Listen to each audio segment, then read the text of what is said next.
this video is to help you when you're doing your final sewing up and finishing on Jane Austen. So first I'm going to make her shoe, then we're going to do her hair and put her bonnet on, just to go through all the details. And I'll also give you a really good look at all the different component parts that you've made while you're creating this doll. So just to take you through the slipper, so the ballroom slipper, it's quite an unusual construction. It's a different way of me doing a shoe. So I just want to show you what you do is you start with the point at the front and you've actually crocheted this piece, and then you chain, which forms the top of the pump around here, before you then actually turn the chain in combination with the stitches that are left on the front into the base, and you decrease that right down. So that's how it's constructed, is from the front you chain and then you actually form the round off the shoe and the chain itself. Then snip off those ends when you finished it off. And then the final detail, and I believe from what I've read that it's actually the ribbons act as an ankle support on these little ballroom slippers for dancing, is all you need to do at the back is slip stitch into the back stitch and chain 5 and then slip stitch back in. So that's going to give you a little bit of a ribbon holder. And then I've made the ribbon separately here, so you've got that in sapphire. And then all you need to do, so your finished slipper will look like this. Let me just bring that on so you can see it will look like this. So all you need to do is bring that slipper into place. And we're actually going to sew it into position. So this is very much the approach that I take now with a lot of the dolls, is I sew their clothing onto them just to make sure that it stays in position where I want it to be. I'm never going to want to take this off. So I'm just going to sew it really neatly into position on the doll. So you go in and through, tidying off your ends as you go.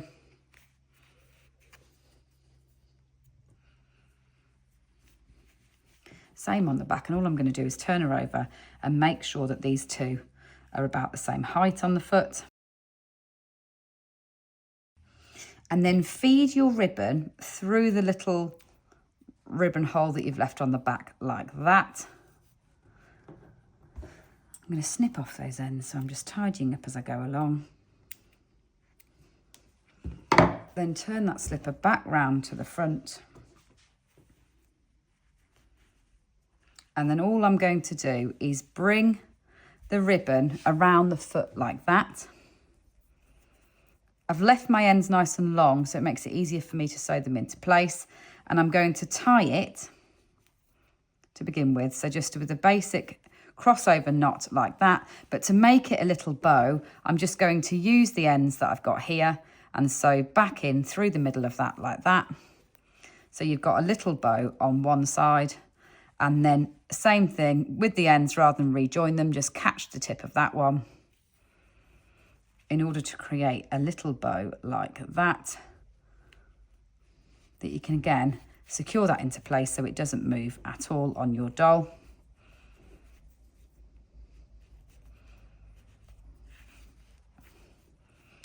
Snip off your ends. So that's her shoes complete. Now let's talk about her hair. So when you're creating her hair, you colour change in with the chestnut. So you're going to be moving between your oatmeal and your chestnut to colour change in that hairline. Then what you do right the way around the edge is you work these chain 16 ringlets. Now I'm going to show you how to do them. Now you don't want them all to be exactly the same, because what we're trying to do is indicate true curly hair, which obviously does not all move or wave in the same direction. So when you're putting one on, and I'm going to do one individually, what you'd be doing is you'd be doing them continuously. So starting at one point and moving right the way around the hairline to put them all into place. But what you do, I'm just going to put an extra one in here, is you slip stitch into position, you chain your 16,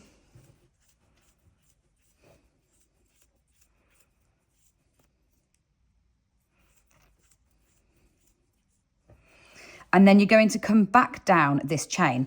And the theory of how you create a curl is when you're just slip stitching down this chain, you're going to get straight hair.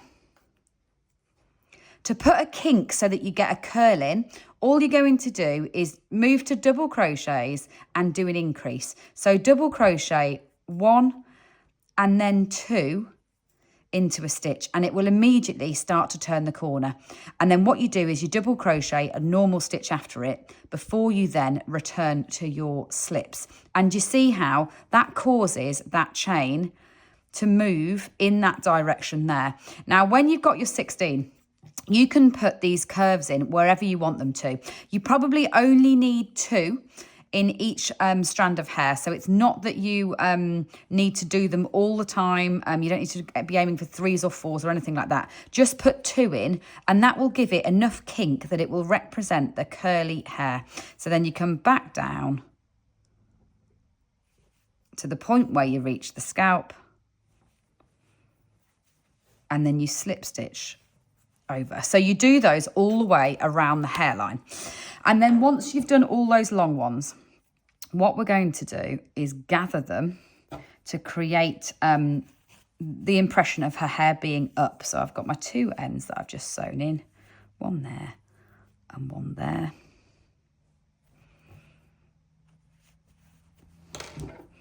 So these are your chain 16 ones. What you're going to do once you've put them all in place is run a thread through the end of them. So we're going to go through the end of here and literally run this thread through all the ends of these long strands.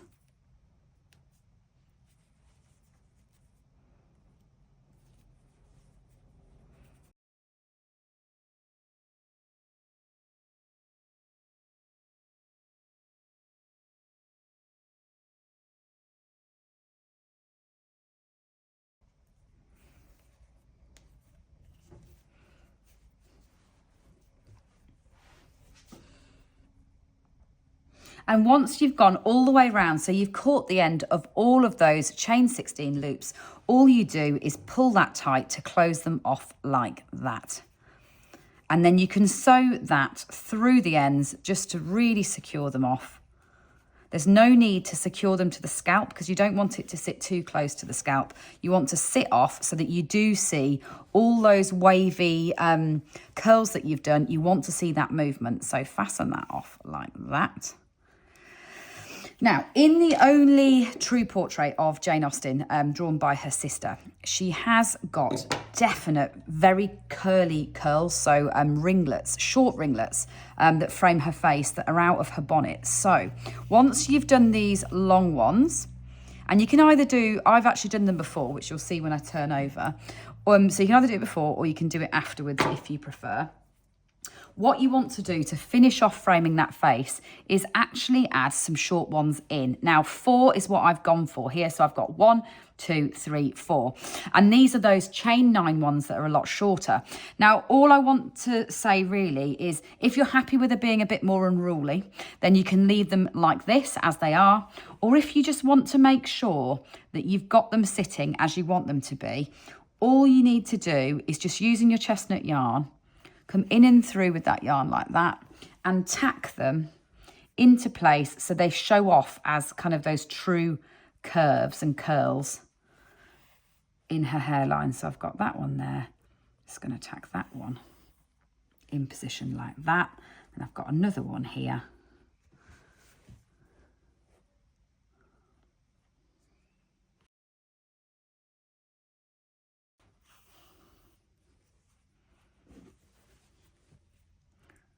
And then the final one.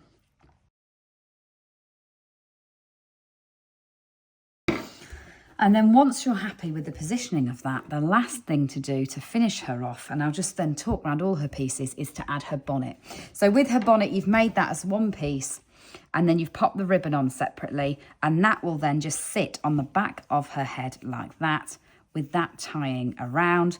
Now, ideally, you'd then sew this into place. So it's not designed to hold in place. You might actually, you see how mine there is holding? It might hold in place if you're lucky, so you can remove it. But if not, just secure that in place with a couple of stitches in cream so that her bonnet will sit on her head.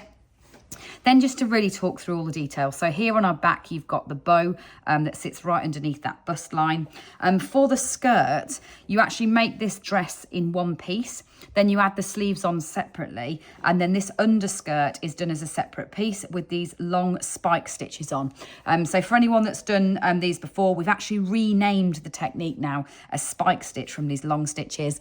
Stand by for lots more of that in the future, is why we've established it as its own different technique. And there will be a separate video that then accompanies that.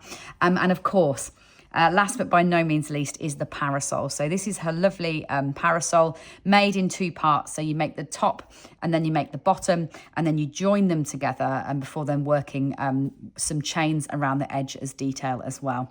So that is Jane Austen looking fabulous, celebrating her 250th year, which is very exciting. Of course, it had to be Jane Austen in the year that it was her 250th anniversary. I hope you really enjoy making her.